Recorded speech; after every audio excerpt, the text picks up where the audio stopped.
no solo no condenó a los culpables y abandonó a los inocentes. En las 2 décadas de violencia en el país, el sistema judicial fue una herramienta represora que cometió actos de violencia directa contra los ciudadanos más desprotegidos. Es por eso que la Comisión de la Verdad y de la Reconciliación considera que el Poder Judicial en ese periodo abdicó en sus funciones. Estuve incomunicado 4 días. Todo esto, de una u otra manera, por la acción malévola de un ex juez, que a Dios gracias ya no tiene esta función, pero que sigue ejerciendo la profesión de abogado. Me estoy refiriendo al señor Jorge Luis Oyer López, quien ante el pedido, entre comillas, de un arrepentido, no se preocupó de indagar la veracidad de las acusaciones. A partir de 1992, los jueces se limitaron en su gran mayoría a aplicar las leyes del paquete antiterrorista, un marco legal que no debe servir de excusa, ya que un magistrado está obligado a cumplir por encima de todo con la Constitución y a defender los derechos humanos. Si bien el año 92 marcó un cambio en la lucha contra la subversión, la CBR critica severamente también la inacción anterior del Poder Judicial.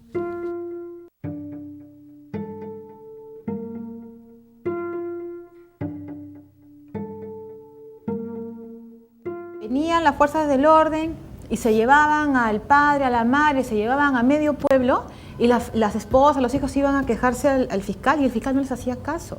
La otra situación que se daba era que habiéndose presentado la denuncia, habiéndose admitido la denuncia, se archivaba sin ningún tipo de investigación. Y lo otro que ha habido es que simplemente se aceptaba la denuncia y no se archivaba, simplemente quedaba en el limbo.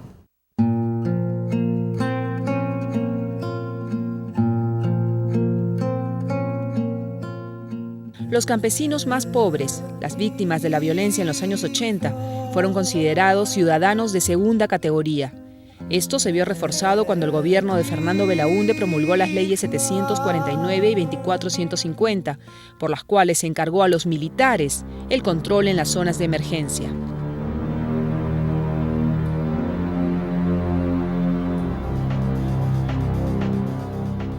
Más de la mitad de los departamentos del país estuvo bajo la autoridad castrense, generándose acciones con una enorme dosis de violencia que nadie castigaba.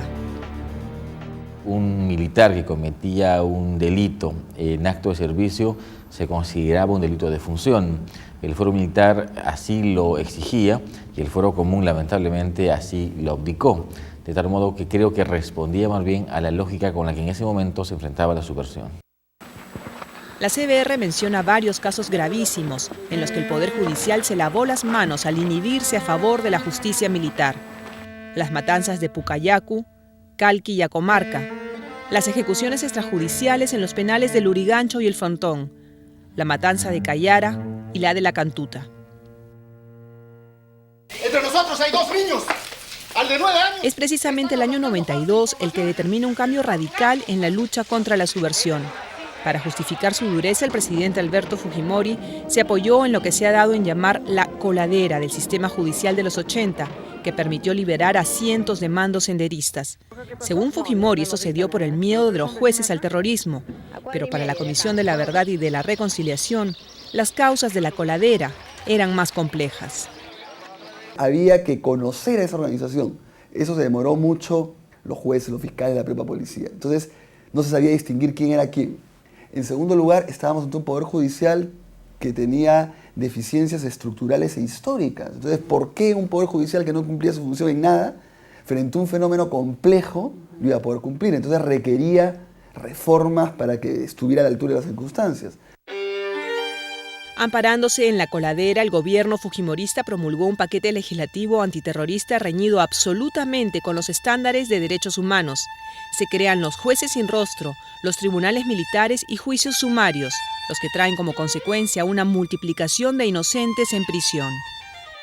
Bueno, una de las características de la legislación del año 92 fue fortalecer la participación policial en la investigación antiterrorista.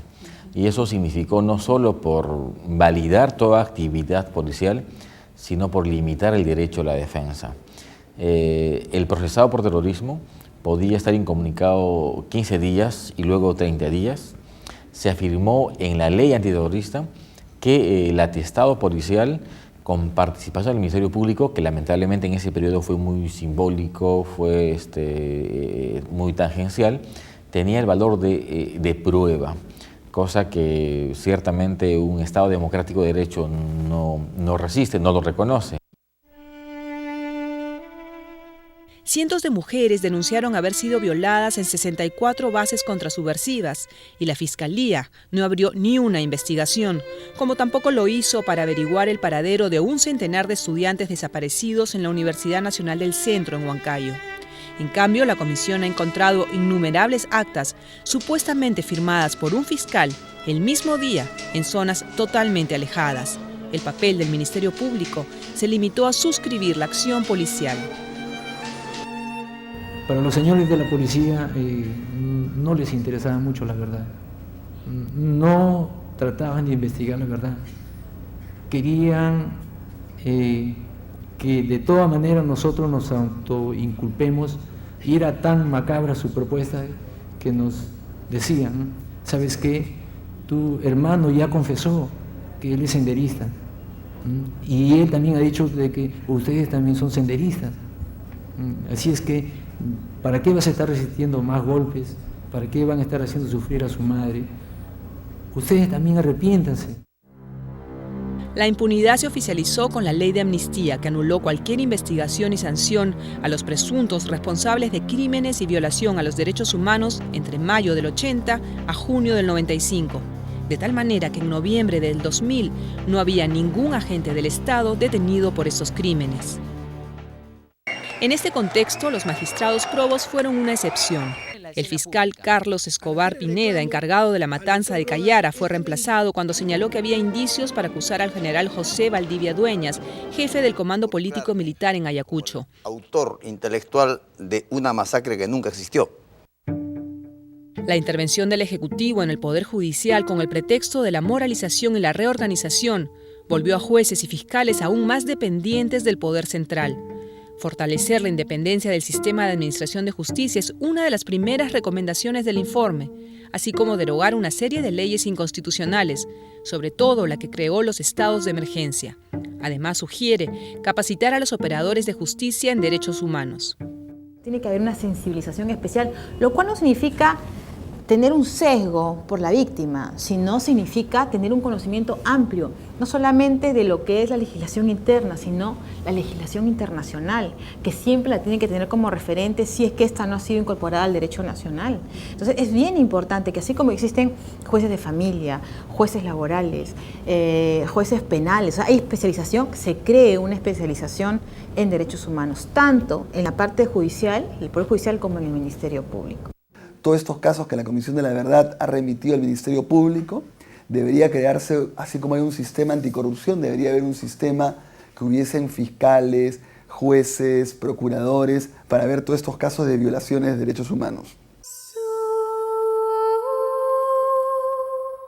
Más de 700 inocentes recobraron su libertad mediante el indulto, pero la CBR considera que aún quedan presos injustamente sentenciados y que a los liberados se les debe reparar por los años en prisión.